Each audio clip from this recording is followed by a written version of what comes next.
Hello, and welcome to MRA's 5-Minute HR Feed, the podcast where we share quick and practical information. In the time it takes you to go grab a cup of coffee, you'll gain insights into hot topics and pressing HR issues. I'm your host, Nicole Morehouse, and we're glad you're listening. Before we start, here's our usual disclaimer that the information being shared is not and should not be considered legal advice. Now let's dive into our topic.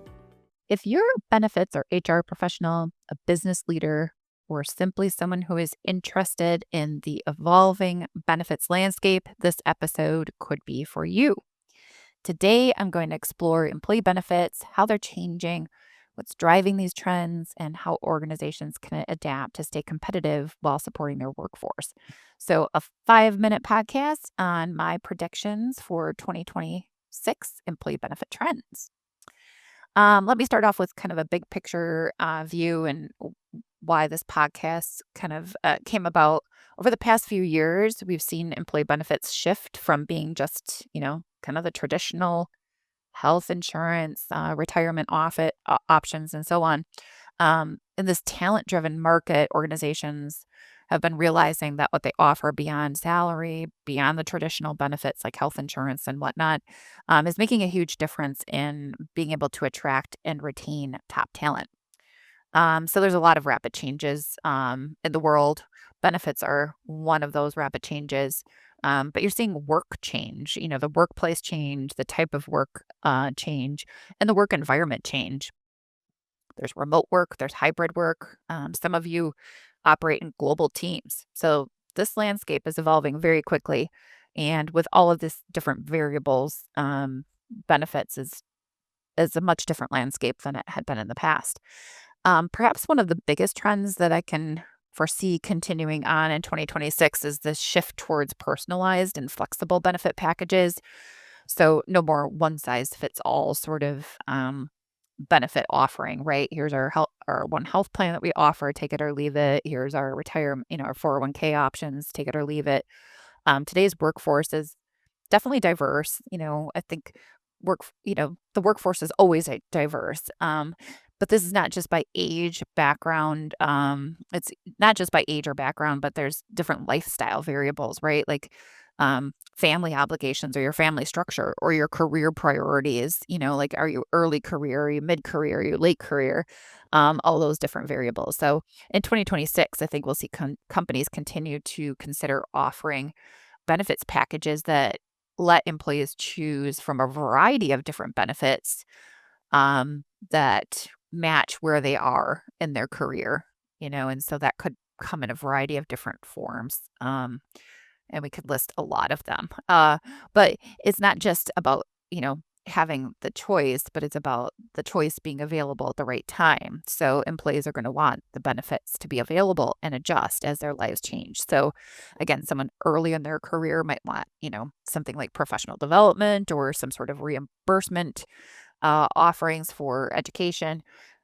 While maybe a parent, a mid-level career person might be prioritizing their career, or they might be prioritizing their family. And someone later in their career could be prioritizing getting ready for retirement. So flexible options, a variety of different options that give your employees a buffet to choose from. So that something is there for them, and they know that they can rely on it being there for them at a time when they need it. Another 2026 trend that I think that we will continue to see is focused around mental health. Obviously, mental health was a huge topic during the pandemic, and it certainly has not gone away. Accordingly, in 2026, I think benefits packages will include a variety of different options that focus on mental health. I've heard of things like meditation app subscriptions and access to stress management coaches and different things like that. So companies might also investigate things that are specific to their management workforce with a theme of middle manager burnout to help middle managers with mental health specifically. So your larger workforce, but then also thinking about a population or a group of employees that might be more heavily impacted. And so this going hand in hand with other flexible benefits, but in this space, that might be flexible work arrangements, if you can do that for your employees.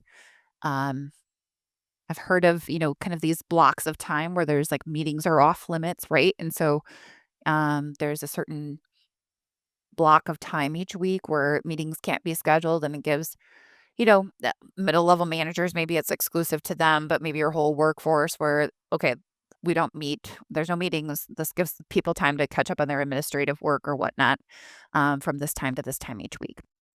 So these are all very holistic approaches, and advancements beyond traditional benefits. So not just supporting mental health, but related in a way. Financial stress is also something, that is probably an ongoing trend into 2026. So financial stress is obviously a big issue for a lot of people, and a lot of people means a lot of employees. And there are certain types of benefit type options to offer. Financial wellness benefits in 2026 are going to be probably much broader than retirement. Employers that are recognizing financial stress is impacting productivity and just the general health of their workforce might be offering resources, to help employees build security, and alleviate that stress. So employers might consider ways that they can boost an employee's, ability to manage their finances, but also manage the stress that comes with managing the finances. And those are two things, really. So I have 5 minutes. That's as far as I can get.